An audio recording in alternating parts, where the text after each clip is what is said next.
வணக்கம். இதிகாச புராண கால மகரிஷிகள். இன்று நாம் பார்க்க போவது அணிமாண்டவியர். மாண்டவியர் என்பவர் பெரிய மகரிஷி, தபஸ்வியான அவர் காட்டில் நடுவில் பர்ணசாலை அமைச்சுட்டு வாழ்ந்து வந்தார். எப்போதும் பர்ணசாலைக்கு எதிரே இருந்த அடி பருத்து பெருசாக வளர்ந்திருந்த அரச மரத்து கீழே தான் அவர் உட்காந்து தவம் புரிவார். அப்படி ஒரு சமயம் இறைவன் நினச்சி தவம் புரிஞ்ச பிறகு சமாதியில் ஆழ்ந்துட்டார். இப்படி இருக்க அந்த நாட்டு அரசியோட நகைகள் எல்லாம் திருடிண்டு போன சில கொள்ளையர்களை அரண்மனை சேவகர்கள் இருக்காளே அவள்லாம் பார்த்ததுனால காவலர்கள்லாம் குதிரை மீதேறி அவர்களெல்லாம் துரத்தினாலாம். கொள்ளையர்களுக்கு பயம் வந்துடுத்து. படு வேகமாக குதிரையில் பறந்தார்கள். அப்பொழுது நடுக்காட்டாக அடர்ந்த கொள்ளையர்களுக்கு பயம் வந்ததுனால அங்கு ஒரு முனிவர் கண்ணை மூடிக்கொண்டு, அதாவது இந்த மாண்டவியர் கண்ணை மூடிண்டு தியானம் பண்ணுறா இல்லையா, அதை பார்த்துட்டார். சரி, இதுதான் சமயம்னு இந்த சமாதி நிலையில் இருந்த மாண்டவிய ரிஷியின் முன்னால் அவர்களெல்லாம் திடீர்னாலே அந்த நகைகளெல்லாம் போட்டுட்டு தப்பி ஓடிட்டாளாம். காவலர்கள் தான் பின்னாடி துரத்திண்டே வராளே.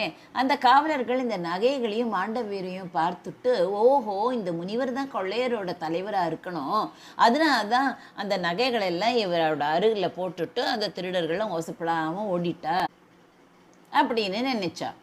இவனும் ஒன்றும் தெரியாதவன் போல் கண்ணை மூடிட்டு நடிக்கிறான் போல இருக்கு, இதை கட்டாயம் நம்ம ராஜாட்ட சொல்லிடணும் அப்படின்னு அவள்லாம் போய் ராஜா கிட்ட முறையிட்டா.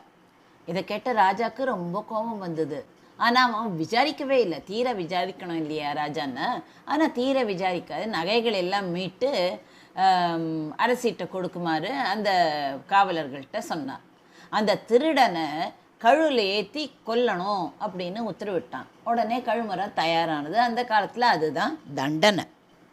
கழுமரம்னா இந்த காலத்தில் யாருக்குமே தெரியறதில்லை. அது புராண காலத்தில் மரண தண்டனை விதிக்கக்கூடிய ஒரு பொருள்.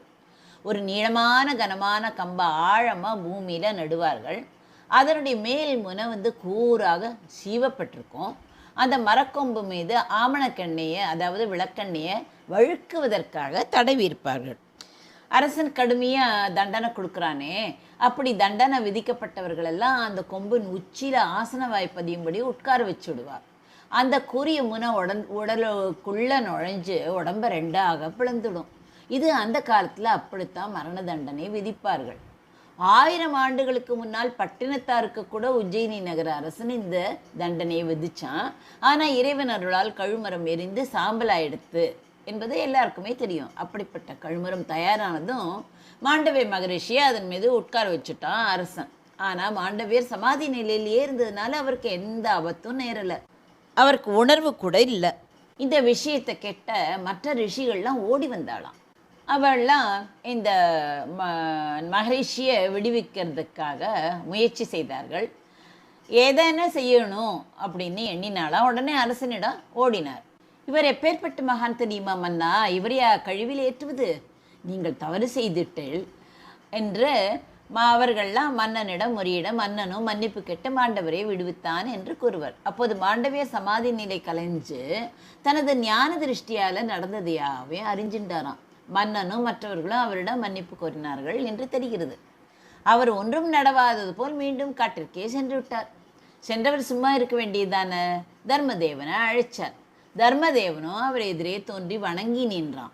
தர்மதேவனே, நான் என்ன பாவம் செய்தேன், என்னை ஏன் கழுமரத்தில் ஏற்றினார்கள் என்று கேட்டார் மாண்டவிய மகரிஷி.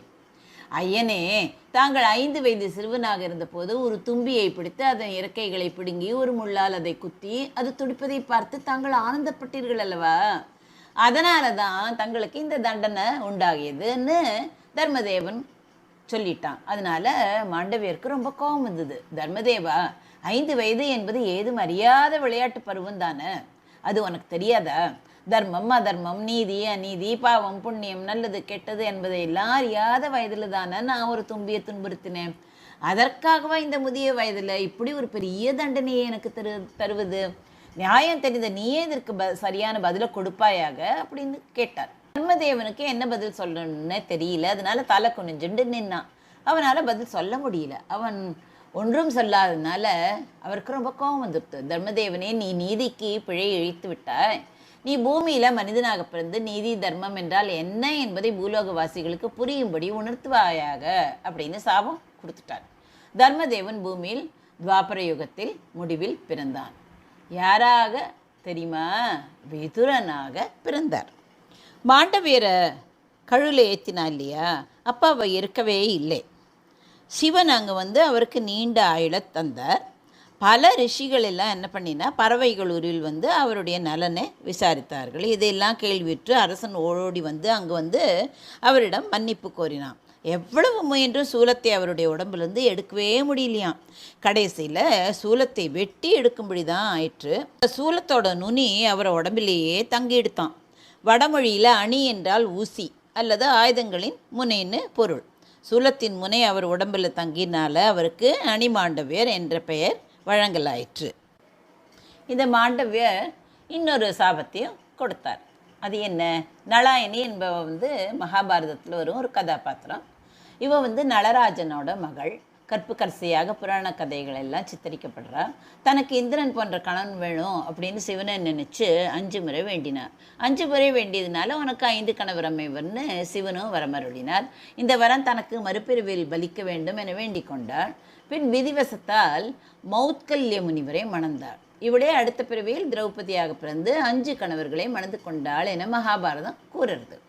பெருநோய் தனது கணவன் மௌத்கல்ய முனிவரே தேவதாசியிடம் சேர்க்க கூடையில் வைத்து எடுத்து சென்றாள் அவள்.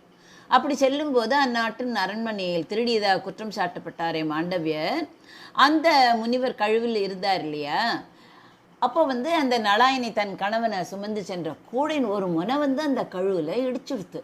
வலியால் துடித்த மாண்டவியர் முனிவர், உனது கணவன் சூரிய உதயத்துக்கு முன்னாலேயே உயிர் துறப்பான்னு சபிச்சிட்டார்.